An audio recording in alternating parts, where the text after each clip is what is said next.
Cell phones were involved in more than a quarter of crashes in 2012. Police say that's when she realized she was being watched through her keyhole. The franchise has changed a lot in 2 decades, and there are now more than 750 Pokemon.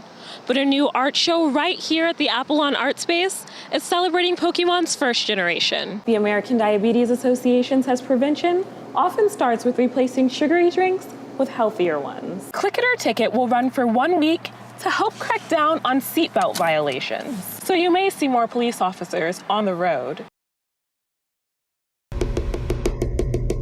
It's affected me financially, physically, emotionally, spiritually, in every aspect of my life. Joe Schulte has Parkinson's disease, Since 1998. which is currently incurable. Parkinson's is a thief. It steals from you a little bit at a time. That thief affects the lives of more Nebraskans per capita than any other part of the world. Parkinson's disease is really complex, and what causes it is a mixed bag. One that researchers are only beginning to figure out.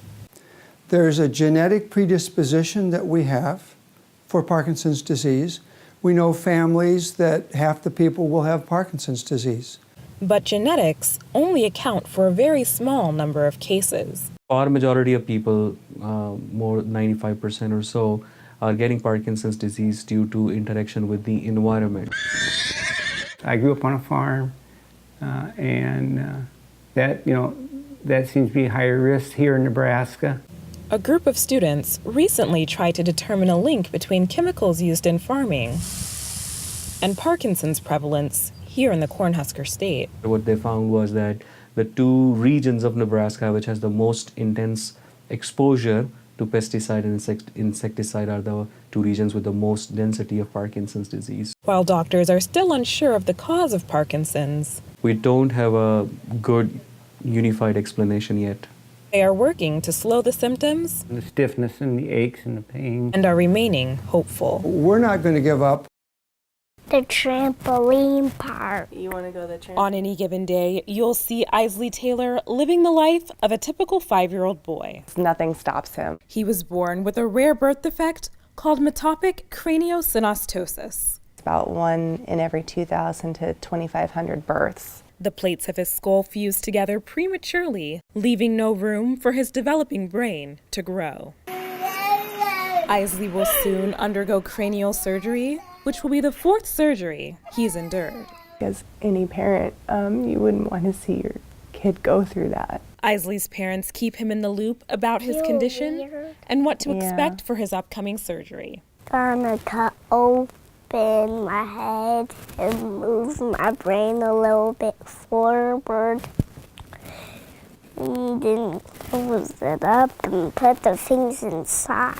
The spacers placed inside his skull will be attached to metal prongs on both sides of his head that his parents will rotate daily over a 3-month period. He's just strong. I think probably stronger than I could be.